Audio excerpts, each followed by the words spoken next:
Welcome to today's deep dive.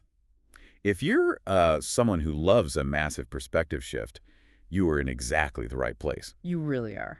We've got a stack of incredibly rich story excerpts today, and our mission is to take you on a journey that completely flips the script on the classic sci-fi first contact narrative. We're talking about aliens, but entirely not the invasion fleet kind. Right, no massive saucers blowing up cities here. Exactly. These aliens are microscopic, entirely peaceful, silicon-based, and the real twist, they are the ones studying us. And the mission for this deep dive isn't just to recount a really clever science fiction plot. I mean, the true value in these sources lies in the profound philosophical and scientific questions the story raises.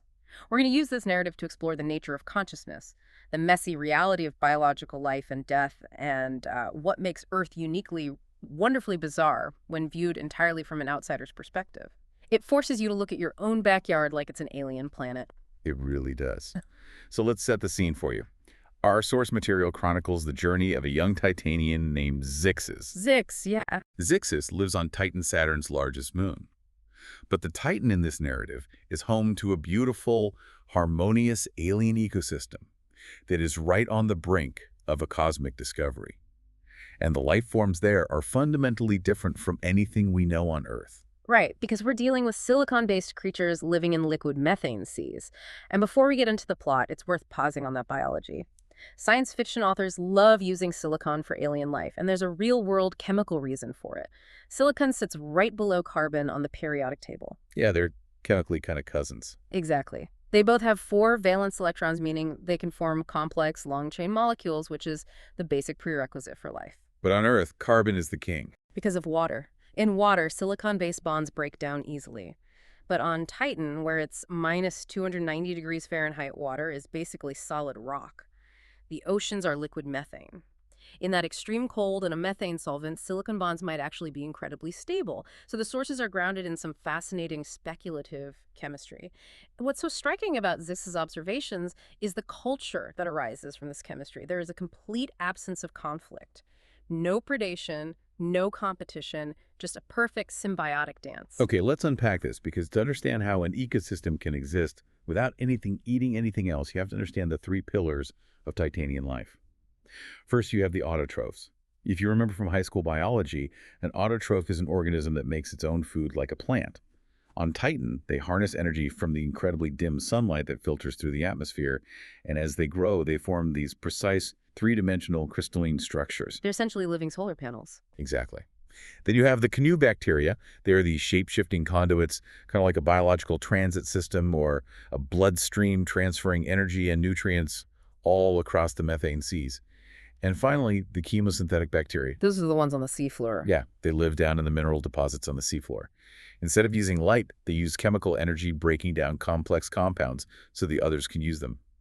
We actually have chemosynthetic bacteria on Earth clustered around deep-sea hydrothermal vents where the sun never reaches. And it's the synergy between these 3 that drives the whole narrative. Zix does some experiments isolating each species to see what happens. Individually, they're incredibly resilient. The autotrophs adapt their crystals to capture whatever light is available. The canoe bacteria build miniature structures almost as if they carry a blueprint of the whole ecosystem inside them. The chemosynthetic bacteria alter their metabolism to use new chemicals. On their own, an individual organism can survive for an impressive 4,800 years. But wait, if they don't eat each other, and they're just passively soaking up light and chemicals, how do they evolve? Evolution on Earth is driven by the pressure to survive escaping predators or finding food. That's the brilliant part of the world building here. The sources ask us to imagine an evolutionary tree driven entirely by cooperation rather than competition. When these organisms connect, when they cluster together and form these intricate pulsating networks, their life energies amplify. They start radiating a different frequency of bioluminescent light, and they extend their existence to over 80,000 years. Just by existing in harmony, they defy time. And it goes beyond just living longer. What's fascinating here is that they aren't just living side by side, they are acting as a planetary hard drive. Wow, a hard drive. Yeah, they don't just share energy, they share information. The autotrophs secrete a durable silicon-based substance that hardens into flexible sheets, literally organic data tablets that can survive for millennia. Meanwhile, The chemosynthetic bacteria are burrowing into the seabed, but not randomly. They are creating elaborate tunnel systems that act exactly like complex circuit boards. They're using the geology of Titan to store and process information. That is wild. If you look at mycelial networks on Earth, the massive underground fungal threads that connect forests and pass chemical signals between trees, it's a bit like that, but scaled up to an advanced computational level. It's a living, breathing supercomputer. And when these beings finally reach the end of their 80,000-year lifespans, they don't just die and decay. They merge physically with these data structures. Their experiences become a permanent part of Titan's biological database. So the entire moon of Titan embodies millions of years of collective memory. Exactly. It's a scale of collective intelligence that's hard to wrap your head around. But a planetary computer that just talks to itself for millions of years is static. It needs an input. And that's the inciting incident of the story. Zix observes that the entire ecosystem starts glowing, pulsing in bioluminescence in response to a mystery signal coming from above. Here's where it gets really interesting, because that mysterious pulsing signal, it isn't some hostile alien empire. It's us. It's Earth. For decades, Earth scientists have been blindly beaming radio waves, and regular data bursts out into space, filled with information about our ecosystems, our technology, our culture. And Titan's living computer hasn't just been passively receiving this background noise, it has been actively absorbing and simulating it. Right. Think of Titan as a giant biological server farm, and it suddenly decides to run an Earth emulator. An Earth emulator in liquid methane. Yes, the planet-spanning organism uses its processing power to create a living model of Earth right there in the methane seas. The autotrophs reconfigure their crystals to mimic Earth's geography. The canoe bacteria move in formations that simulate our ocean currents. The chemosynthetic bacteria start producing compounds that match Earth's atmosphere. They are engaged in this unknowing dialogue, learning from every stray transmission we send. But eventually, simulation isn't enough. Titan decides it's time to reply. But they don't send a radio wave back. They decide to physically explore. They construct an interplanetary vessel. But remember the scale and the materials we're dealing with here. This isn't a metal rocket ship. It's a living ship. Made entirely of bacteria. Exactly. The canoe bacteria form the structural framework. The autotrophs grow sleek, crystalline hulls to withstand the vacuum of space, and the chemosynthetic bacteria produce exotic chemical compounds for fuel. And the propulsion is powered by the collective telepathic energy that connects all Titan life. It's such a profound shift in their civilization. After literally eons of just sitting back and watching, they finally decide to step out the front door. Zix is chosen to join this historic mission because of a unique, insatiable curiosity. They launch from the methane seas, slip through Titan's thick atmosphere, and head for the giant blue marble of Earth. And when they arrive, the scale shock is just incredible to imagine. You have to remember to us, this incredibly advanced living spacecraft is the size of a single grain of sand. A grain of sand. Yeah. They slip into our atmosphere completely undetected. But for Zixes and the explorers, Earth is terrifyingly massive. We take physics at our scale for granted. But at the microscopic level, the physical world behaves entirely differently. A regular gust of wind feels like violent ship-destroying turbulence. Air at that scale feels almost like molasses. And the surface tension of water is like hitting a solid wall. They look down and see trees where a single leaf is larger than their entire ship. They see insects and birds, and to them, these are impossible lumbering leviathans. It forces them to completely adapt their strategy. They need a safe haven, a place that mimics the chemical environment they know. And they find it hidden, right in plain sight, in Earth's hydrocarbon lakes. Which sounds grand, but we're actually talking about tiny puddles. Right, we're talking about the microscopic pools of natural oils, methane seeps, or petroleum spills scattered across our planet. The canoe bacteria, the autotrophs, the chemosynthetic bacteria, they all seamlessly integrate into these tiny, oily puddles, building microscopic crystalline cities that are completely invisible to the human eye. It's amazing to think about an incredibly advanced alien civilization setting up a bustling metropolis in a tiny puddle on a driveway that we wouldn't even look twice at. But as they settle in and start observing the giant world around them, they hit a philosophical wall. Because they finally see what we've been broadcasting about. Exactly. This raises an important question. How does a species that has only ever known perfect, non-destructive symbiosis comprehend a world built on consumption? As Zixes and the collective study Earth's carbon-based ecosystems, they are confronted face-to-face with the cycle of life and death. The reality of a zero-sum game. Yes, the concept of animals hunting, killing, and consuming one another just to survive is completely alien to them. It is deeply, fundamentally horrifying. To the Titanians, life is about adding to the collective database. The idea of ending another life to sustain your own makes no logical sense in their framework. Let's pause on that because in our world, evolution is driven by competition survival of the fittest. The sources are asking the listener to consider, is violence a prerequisite for advanced biological life or just a quirk of Earth's messy carbon-based history? It's a massive culture shock for Zixes. They're observing this harsh, chaotic balance. But observing animals only gave them half the picture. To truly understand Earth, they had to understand the apex predator. And that integration happened completely by accident when a human happened to brush against the leaf that was housing a cluster of these microscopic explorers. And in that fraction of a second the interface happens, Zixes is pulled into the human mind. The Titanian collective is flooded with an overwhelming sea of data.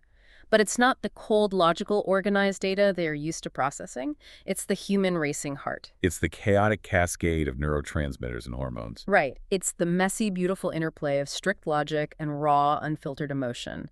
Zixes witnesses flashing images of human memories, hopes for the future, profound irrational fears, and intense joys. For a collective consciousness that has only known peaceful, structured data processing and freezing methane, experiencing individual human consciousness is a total paradigm shift. It triggers a massive leap in their own evolution. A quantum leap, quite literally in the text. By interfacing the sheer complexity and chaotic nature of the human mind, the Titanian silicon-based supercomputer is forced to adapt so rapidly that it becomes immensely sophisticated. They spontaneously generate pure thought entities. They essentially become energy beings. The physical bacteria transition into acting as quantum nodes. Okay, let's break that down for a second, because that's a huge leap.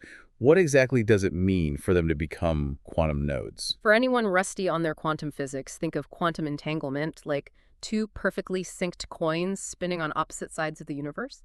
If one lands on heads, the other instantly lands on tails, no matter the physical distance between them. There's no signal travel time. They're just intrinsically linked. The Titanians essentially become a galaxy-wide network of these synced coins. The physical bacteria on Earth and Titan are just anchors, but their minds function as one single, instantly communicating entity. So instead of just being a network of bacteria in a methane sea or a puddle on Earth, they become a galactic neural network.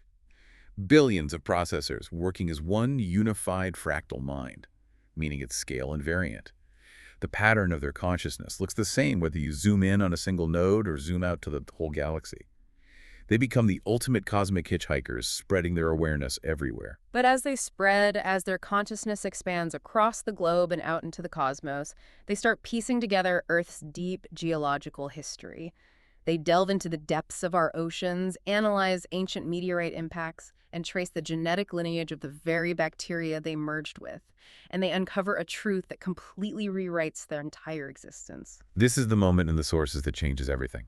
They realize they aren't alien visitors observing a strange new world. They are Earthlings. Millions of years ago, the exact same meteor impact that wiped out the dinosaurs, the Chicxulub impact, sent fragments of Earth hurtling out into space at escape velocity. And hitching a ride deep inside those rocks were Earth bacteria. Which is a real scientific concept known as the panspermia hypothesis. The idea that life can survive the vacuum of space and seed other planets via meteorites. Exactly. Those rocks crashed into Titan, seeding the methane seas with life that eventually adapted into the silicon-based Titanians. So Zixes and the explorers are literally coming home. But this stunning reversal brings with it a much heavier, more poignant realization. Through their new galactic quantum network, the Titanians have scoured countless galaxies. They've searched the cosmos in an instant. And they realize that Earth is entirely unique, not just rare, but singular. Earth is the only source of biological life they can find in the entire universe. It completely flips the Fermi paradox on its head. Oh, wow, yeah. The Fermi paradox asks if the universe is so big, where is everybody? The Titanians answer it, nobody else is out there biologically. Everything else out there is just their own expanding titanium consciousness. Think about the philosophical weight of that. To a coldly logical, expansive hive mind, suddenly every single blade of grass on Earth, every microbe, every deeply flawed human being becomes unimaginably precious. It is the sole cradle of biological life. It gives them a totally new appreciation for the messy, violent, carbon-based existence they used to find so horrifying. So what does this all mean? Zixa realizes that if Earth is the sole origin point for all biological life, the obvious next question is, how did it start? Zixa becomes the ultimate detective, diving into Earth's most primordial regions, analyzing the oldest rocks, studying the simplest RNA and DNA. The Titan consciousness is like a symphony of individual voices growing exponentially. But no matter how vast that consciousness gets, no matter how many atoms they map, they hit a wall. They cannot figure out how dead matter actually became alive. Because they realize that gathering more objective data isn't the answer. And this is where the sci-fi story beautifully intersects with real-world philosophy. Zix's exploration of human knowledge reveals a glaring gap in the Titanians' own understanding. They discover the human concept of a spiritual dimension. Throughout human history, across completely different cultures, we have sensed an underlying life force. We've called it Chi Prana, the Holy Spirit, Elan Vital, the world's soul. Even in modern philosophy, there's the concept of panpsychism, the idea that a mind, or at least a proto-consciousness, is a fundamental feature of all physical matter. Humans have always intuited that there is an intangible thread weaving through all reality. Exactly. And philosophers call this the hard problem of consciousness. You can map every single neuron in a human brain. You can perfectly describe the mechanics of how pain or joy is processed chemically, but mapping the machinery doesn't explain the subjective feeling of being alive. It doesn't explain the ghost in the machine. And for the Titanians, this is a frontier they cannot cross. They just can't get there. No, they can analyze the human belief in this life force. They can logically map that humans experience emotions. But because their existence is rooted in logical data processing, even quantum data processing, they cannot feel it. They cannot truly experience that spiritual essence that we humans just take for granted when we wake up every single day. It has to be a deeply humbling moment for Zixes and the collective. You're a universal living consciousness, capable of instantaneous communication across galaxies, yet you have to accept a fundamental limitation. There's a layer of reality, a shadow realm of intuition and ineffable life force that is simply beyond the reach of pure thought and data. The origin point of existence remains an enigma tucked away in a dimension they just cannot access. It really is an incredible journey the sources take us on. We started with microscopic silicon bacteria quietly building crystals in the freezing methane seas of Titan. We watched them build a living biocomputer, construct a microscopic spaceship, and travel to a world of giants where the surface tension of a puddle is a fortress wall. We saw them grapple with the violence of biological life, merge with the chaotic human mind, and ascend into a galactic quantum consciousness. And yet, despite all that evolutionary and technological mastery, the journey brings them right back to the chaotic, beautiful, emotionally rich reality of Earth. It highlights just how profoundly unique our biological existence is. We are messy, we are mortal, we are driven by emotions that often completely defy logic. But according to this narrative, we are also the only ones who can truly feel the underlying spark of the universe. It makes you look at a squirrel or a blade of grass or even just your own hands completely differently. It asks the listener to revere the messiness of life. The Titanian perspective shows us that our flaws and our chaos might be inextricably linked to our ability to actually feel the universe rather than just calculate it. Absolutely. But there is one final provocative thought I want to leave you with based on Zix's final realization in the text. Zix concludes that because they cannot grasp the true origin of life, there must be entirely different dimensions of existence beyond our current understanding. So if an incredibly advanced galaxy-spanning quantum consciousness is sitting out there looking at the absolute limits of their vast knowledge and actively waiting to receive a signal from another dimension to explain the mysteries of the universe, it makes you wonder, is our universe right now at this very moment passively receiving a signal from a higher dimension that we simply haven't learned how to tune into yet? Are we just like the Titanians before they realized Earth was broadcasting? Something for you to ponder until next time. Thanks for joining us on this deep dive.